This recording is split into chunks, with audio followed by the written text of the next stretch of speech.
नमस्कार।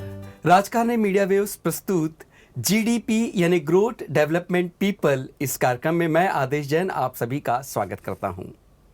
समाज सेवा एक ऐसी सेवा है जिसके माध्यम से हम लोगों से जुड़ते हैं और लोगों को सहयोग प्रदान करते हैं। हमारे आसपास कुछ ऐसे व्यक्ति होते हैं जो समाज सेवा के साथ साथ विभिन्न क्षेत्रों में अपनी सेवाएं प्रदान करते हैं। ऐसी ही बहुमुखी प्रतिभा के धनी माननीय महेंद्र जी कटारिया आज हमारे RMW के स्टूडियो में मौजूद हैं। हम उनका स्वागत करते हैं। नमस्ते महेंद्र जी। नमस्ते। महेंद्र जी के बारे में मैं आपको बताना चाहूँगा कि आप वर्तमान में उज्ज्वल गोरक्षण ट्रस्ट नागपुर के अध्यक्ष हैं। आप जैन क्लब नागपुर जैन सेवा मंडल एवं नागपुर चैम्बर्स ऑफ कॉमर्स के अध्यक्ष रह चुके हैं। इसके अलावा आप भारतीय जनता पार्टी व्यापारी प्रकोष्ठ के सह संयोजक भी रह चुके हैं। ऐसे विभिन्न क्षेत्रों में सेवाएं प्रदान करने वाले महेंद्र जी कटारिया, मैं आपसे पहला प्रश्न ये करना चाहूँगा कि आप सामाजिक क्षेत्र में कैसे जुड़े? धन्यवाद आदेश जी। सामाजिक क्षेत्र की शुरुआत मेरे बचपन से शुरुआत हुई।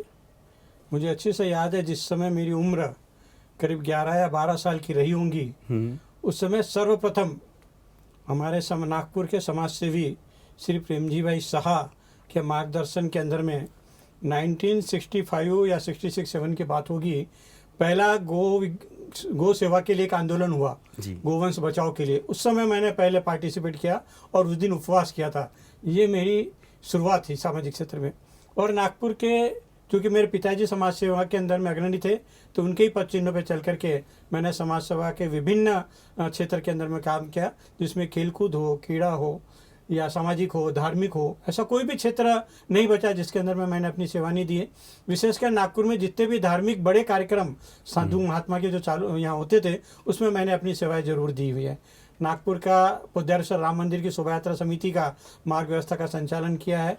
उसके साथ में ही जैन क्लब जैन सेवा मंडल के अंदर में विभिन्न लोगों की सेवा के लिए, ट्राइसिकल वितरण के लिए, ऐसे बहुत सारे कार्य, रक्तदान के लिए मेरे द्वारा किए हुए। इस प्रकार की मेरी समाज सेवा शुरुआत हुई है। महेंद्र जी, जैसे कि उज्ज्वल गोरक्षण ट्रस्ट नागपुर, इसमें आप अध्यक्ष हैं और आप में इसमें गो सेवाएं प्रदान कर रहे हैं, तो मैं चाहूँगा कि आपका जो ये ट्रस्ट है, इसकी कार्य प्रणाली क्या है? उज्ज्वल गोरक्षण ट्रस्ट नागपुर की जो शुरुआत है, परम पूज्य साध्वी श्री प्रीति सुधा जी महाराज साहब का नागपुर के अंदर में 93-94 के अंदर में चातुर्मास हुआ था, वर्षावास। उसके अंदर में उन्होंने नागपुर के लोगों को प्रेरणा करी थी कि जो गोवंश कटने के लिए जाता है उसको बचाने की बहुत ज़्यादा आवश्यकता है, और उनको बचाने के लिए कोई ऐसा एक गोवंश गौशाला यहाँ पर स्थापित होनी चाहिए।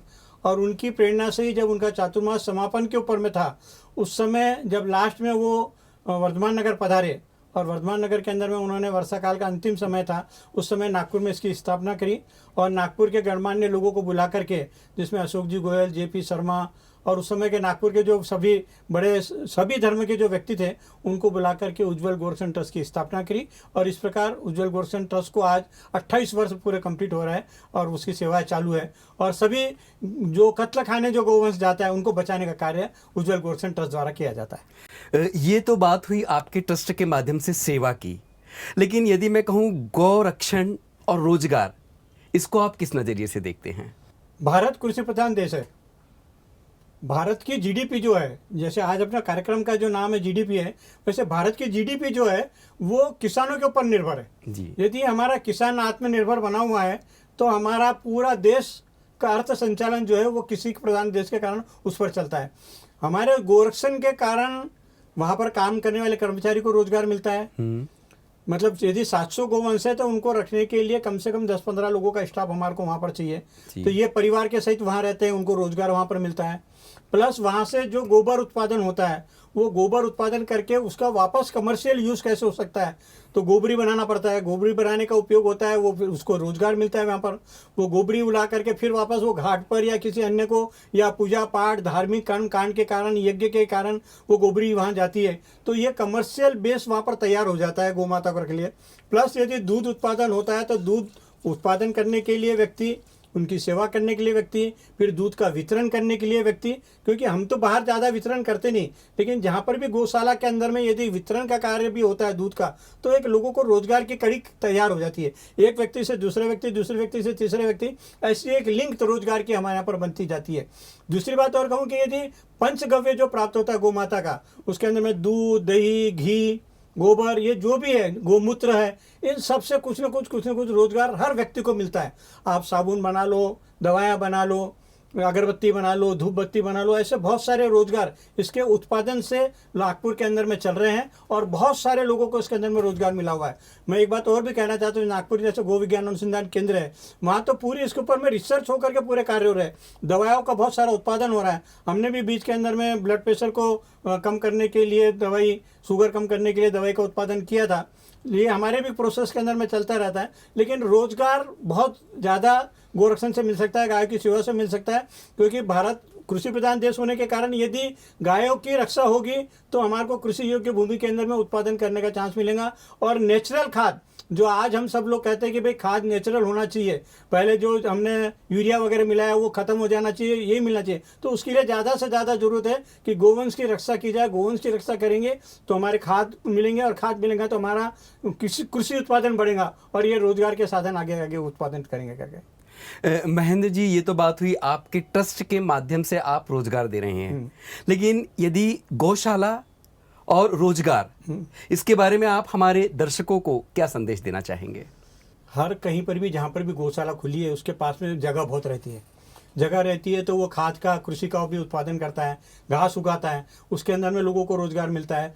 अब स्वयं गाय और बैल जो हैं, ये भी रोजगार के बहुत बड़े साधन हैं। आज हम देखें तो पहले पूरा हमारा परिवहन जो काम चलता था वो पूरा बैलगाड़ी के ऊपर में चलता था। वर्तमान में ट्रैक्टर वगैरह के कारण थोड़ा सा कम हुआ, लेकिन वापस से वर्तमान की सिचुएशन को देखते हुए, पेट्रोल के भाव बढ़ते हुए देखते हुए, यदि हम वापस बैल बंडी का उपयोग और इस प्रकार का सब करें तो लोगों को रोजगार के बहुत सारे साधन गौशाला के कारण मिल सकते हैं, खेती एग्रीकल्चर का जमीन के कारण मिल सकते हैं। और ये सब का मेन केंद्र बिंदु जो है वो गोवंश ही है।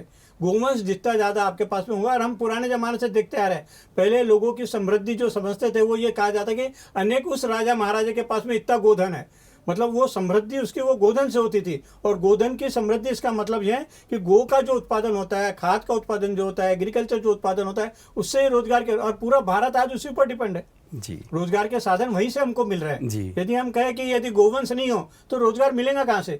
जब एग्रीकल्चर जगह हमारे पास में रहेंगी, उसके लिए खाद हमारे पास में रहेगा, तो रोजगार के साधन कहाँ से मिलेंगे? तो हम ही नहीं, नागपुर या आसपास विदर्भ के अंदर में जो भी गौशाला चलाता है वो रोजगार के साधन अनेक उपलब्ध करा करके देता है, और उसके अनेक रूप हो सकते हैं जी। उसके बहुत सारे बाय प्रोडक्ट के रूप के अंदर में वो चलाता है। दूध उत्पादन वाला करता है, गोबर बनाने वाला भी करता है, गोमूत्र वाला भी करता है। हर व्यक्ति अपने अपने एंगल से उसका कैसा उपयोग कर सकता है, वो उस प्रकार का उत्पादन करके रोजगार के अनेक साधन वो उपलब्ध करा करके देता है। तो महेंद्र जी, जैसे कि आप गोरक्षण के माध्यम से समाज सेवा कर रहे हैं, पशुओं की सेवा कर रहे हैं, और साथ ही साथ रोजगार भी निर्माण कर रहे हैं, ये बहुत ही महत्वपूर्ण बात है। और ये हम सभी के लिए प्रेरणादायक है कि हमें इनसे प्रेरणा लेना चाहिए कि हम गोरक्षण करके रोजगार की ओर बढ़ सकते हैं।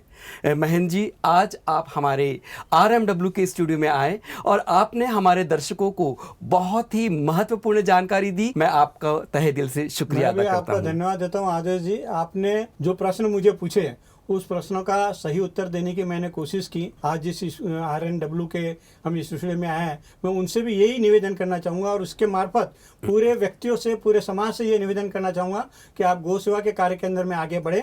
निश्चित तौर पर हमारा देश समृद्धि होंगे और ये रोजगार के नए नए साधन हमको मिलते रहेंगे। धन्यवाद आपको। नमस्कार। तो ये थे महेंद्र जी कटारिया, जो कि समाज सेवा के माध्यम से कहीं न कहीं रोजगार भी उपलब्ध करा रहे हैं और साथ ही देश की भी सेवा कर रहे हैं। हम ऐसे ही एक से बढ़कर एक व्यक्ति को हमारे इस कार्यक्रम के माध्यम से प्रस्तुत करेंगे, लेकिन आप सभी से अनुरोध है कि आप हमारे इस चैनल को लाइक, सब्सक्राइब और शेयर करना ना भूलें। नमस्कार।